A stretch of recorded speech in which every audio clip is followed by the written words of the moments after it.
అధికారంలో ఉన్నప్పుడు ఎగిరెగిరి పడిన బీఆర్ఎస్కి అధికారం పోగానే వరుస ఎదురు దెబ్బలు తగులుతున్నాయి. తాజాగా పార్లమెంట్ ఎన్నికలకు ముందు బీఆర్ఎస్ పార్టీకి వరుస షాకులు తగులుతున్నాయి.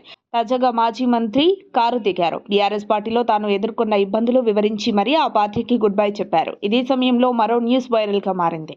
బీఆర్ఎస్ అధికారంలో ఉన్నప్పుడు ప్రజారోగ్య శాఖ సంచాలకుడిగా వ్యవహరించిన డాక్టర్ గడల శ్రీనివాసరావు కాంగ్రెస్ లో చేరనున్నట్టు తెలుస్తోంది. మొదట మంచి అధికారిగా పేరు తెచ్చుకున్న ఆ తర్వాత అప్పటి అధికార పార్టీకి దగ్గరయ్యారు. తన పేరుతో ఒక ట్రస్ట్ ఏర్పాటు చేశారు.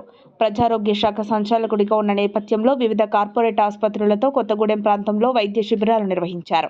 ప్రత్యేకంగా మొబైల్ క్లినిక్లు ఏర్పాటు చేశారు. అంతేకాదు కేసీఆర్ను తెలంగాణ బాపు అని కూడా కొనియాడారు. కొత్తగూడెం వచ్చి రాజకీయ కార్యక్రమాలు చేపట్టేవారు.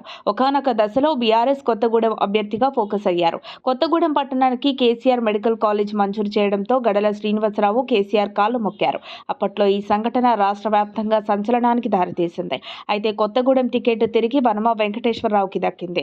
దీంతో గడల శ్రీనివాసరావు సైలెంట్ అయిపోయారు. కాంగ్రెస్ ప్రభుత్వం రాష్ట్రంలో అధికారంలోకి రావడంతో కాంగ్రెస్ ప్రభుత్వం ఆయనను ఆ ప్రజారోగ్య శాఖ సంచాలకుడి బాధ్యతల నుంచి తొలగించింది. దీంతో గడల శ్రీనివాసరావు ఆలోచనలో పడ్డారు. రేవంత్ రెడ్డి గత ప్రభుత్వంలో జరిగిన పలు అంశాలను తవ్వుతున్నారు. గడల శ్రీనివాసరావు మీద చాలా వరకు అభియోగాలున్నాయి. ఈ నేపథ్యంలో గడల శ్రీనివాసరావు కాంగ్రెస్ వైపు తన ప్రయాణాన్ని కొనసాగించే అవకాశాలు కనిపిస్తున్నాయి. కాంగ్రెస్ పార్టీలో చేరేందుకు ముహూర్తాన్ని ఖరారు చేసుకున్నట్టు తెలుస్తోంది.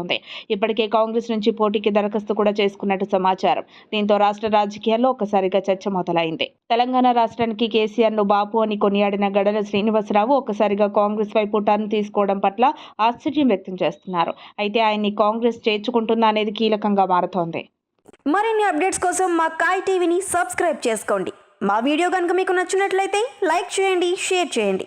మీ విలువైన అభిప్రాయాలను కామెంట్ బాక్స్లో తెలియజేయండి.